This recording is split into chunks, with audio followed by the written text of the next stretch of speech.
네, 양가희 기자 안녕하세요. 안녕하세요. 네, 참 반가운 뉴스입니다. 네, 서울시가 위안부 기록물 관리 사업을 추진한다고요. 네. 구체적으로 좀 알려주세요. 네. 이 서울시는 일본군 위안부 관련 사료를 수집하고 콘텐츠를 개발하는 위안부 기록물 관리 사업에 1억 원을 투자하기로 했습니다. 위안부 피해자들을 상대로 1차적인 기록 채집은 상당히 되어 있지만 이 시민들이 이해하기 쉽게 정리된 자료가 많지 않아서 이 관련 콘텐츠를 개발하려는 것인데요. 네. 이 서울시는 위안부 관련 단체나 법인, 재단, 학교법인 등을 대상으로 사업자를 모집할 계획이라고 합니다. 네, 그리고 또 사업 추진과 동시에 서울에 거주하는 위안부 피해 할머니들을 주 1회 이상 방문해서 적극적으로 돌보기로 했다고 하죠. 네, 그렇습니다. 현재 위안부 피해자 할머니 중에서 생존자는 44명이고요. 서울에 12명이 거주하고 있습니다. 이 생존자들의 평균 연령은 89.4세로 고령인 만큼 네. 대부분 건강 상태가 좋지 않은데요. 경제적으로도 어려운 경우가 많다고 합니다. 지난해 10월에 여성가족부가 실시한 실태조사에 따르면 63%가 치매 진단을 받았고 44%는 질병에 시달리는 것으로 나타났습니다. 또 70년이 넘는 세월이 흘렀지만 지금까지도 할머니들은 극심한 외상 후 스트레스 장애에 시달리고 있는데요. 때문에 시 보건 담당 공무원이 직접 나서서 할머니들의 건강을 살피기로 했습니다. 네. 네, 지금 연세와 건강 상태를 봤을 때 할머니들 대부분이 24시간 돌봄이 필요한 단계라고 합니다. 네, 맞습니다. 할머니들을 위한 이 같은 돌봄 사업과 함께 또 서울시에서 추진하기로 한 위안부 기록물 관리 사업도 순조롭게 진행이 됐으면 좋겠는데요.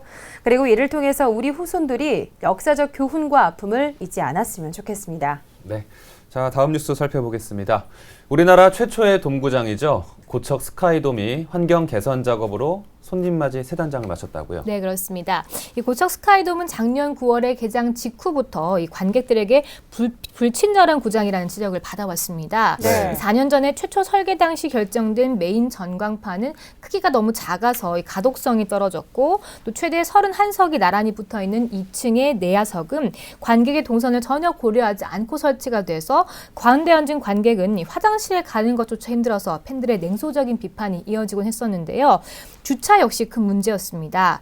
이 협소한 부지로 고척 스카이돔 자체 최대 수용 차량은 약 200대 정도에 불과했습니다. 네, 넥센 히어로즈 구단과 서울시 시설공단이 이러한 지적들을 반영했다고 하는데요. 그럼 이제 이번 시즌부터는 조금 더 편하게 경기를 관람할 수 있게 될까요? 네, 그렇습니다. 이번 시즌 KBO 리그 정규 시즌 개막에 맞춰서 이 시설 개선 작업이 완료가 됐는데요. 네. 사실 이 지역은 늘 교통 체증으로 골치를 앓던 지역이었습니다. 네, 맞아요. 네, 그렇습니다. 교통난과 주차 시설의 부족을 피할 수는 없는 만큼 이 관람객들의 동구장 내부 주차장 이용을 통제하기로 했는데요. 이 관람객들의 대중교통 이용을 유도하기 위한 하나의 강구책이라고 볼 수 있고요. 또 한편으로는 차를 몰고 오는 관람객들을 위해서 인근에 있는 구로기계 공구상가와 중앙유통단지, 롯데마트, 고척 산업용품 종합상가 주차장을 이용할 수 있도록 유도를 했습니다. 네, 지금 마련된 주차장들이 뭐 구로 기계 공구상가, 중앙 유통단지 이게 구장하고는 거리가 좀 있거든요. 네, 그럼 그렇습니다. 차라리 대중교통 이용하시는 게 마음도 편하고 아마 시간 지키기에 훨씬 좋으실 것 같습니다. 그러겠네요. 근데 저는 무엇보다 좀 황당했던 게 네. 그 가운데 좌석에 앉은 관객들을 위한 배려가 너무 없다 이런 생각이 그렇습니다. 들었었거든요. 불편할 네. 것 같아요. 화장실 한 번 가려면 15명한테 양해를 구하고 밖에 나갔어야 또 됐는데 다시 네. 들어가야 되죠. 예, 네. 그러니까요. 이 부분도 개선이 됐겠죠? 네, 그렇습니다. 가장 지적을 많이 받았던 부분인데 역시 네. 다행히 개선이 됐습니다. 다행이네요. 네, 관객들의 이동을 돕기 위해서 1,200석가량의 좌석을 제거를 했고요. 여기에 49개의 통로를 추가로 개설을 했습니다. 그 밖에도 3루층 내외야 사이에 가로 10m, 세로 6m 규모의 LED 전광판을 추가로 설치했고요. 이 3층에는 아이들을 돌볼 수 있는 키즈존과 지하 1층에 수유실을 각각 설치해서 여성 관중들의 편의성도 높였다고 합니다. 네, 네. 야구 시즌, 정규 시즌 개막이 얼마 안 남았는데요. 이렇게 국내 최초 돔구장이라는 명성에 걸맞게 고척 스카이돔이 이 구장을 찾는 관중들이 더욱더 좋은 환경에서 야구를 즐길 수 있도록 지속적인 노력을 기울여야 될 것 같습니다. 네, 몇 가지 문제가 됐던 부분들이 잘 해결됐다고 하니까 제 네. 속이 다 시원하네요. 다행이네요. 네, 이제 야구장 갈맛 나겠습니다. 네. 자, 다음 소식 알아보겠습니다. 이제 4.13 총선이 얼마 남지 않았습니다. 여야를 막론하고 정치권에서 계속되는 혼란으로 이번 총선 시민들이 더 외면하지 않을까 싶었는데요. 이번에는 대학생들이 나서서 4.13 총선 때 대학 내 사전투표소를 설치해달라고 요구했다고 합니다. 네, 그렇습니다. 어떤 소식인가요? 네, 이 대학생들이 4.13 총선 때 대학 내 사전투표소를 설치하고 투표 시간을 연장해달라고 촉구했습니다. 네. 이 전국 대학교 총학생회 40여 개가 참여하는 대학생 청년 공동행동 네트워크는 오늘 서울시 선거관리위원회 앞에서 기자회견을 열고 관련 제도를 갖춰서 이 청년들의 참정권을 보장해야 한다고 주장했습니다.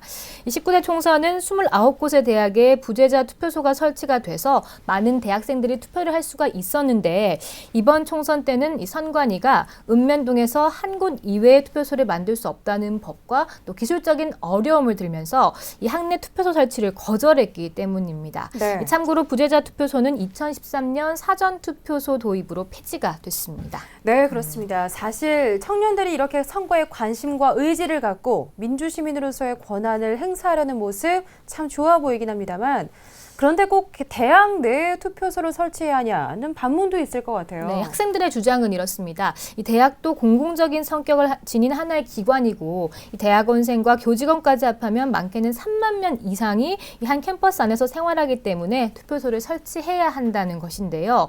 또한 투표 시간이 오전 6시부터 오후 6시까지이기 때문에 이 수업을 듣거나 또 비정규직으로 일하는 수많은 청년은 투표에 참여하고 싶어도 참여할 수 없기 때문에 투표 시간을 연장해야 한다는 것입니다. 네. 이 학생들은 국회와 선관위가 마땅히 이뤄야 할 투표 시간 연장에 동의하지 않아서 국민의 참정권을 빼앗고 있다고 주장하고 있는 상황인데요.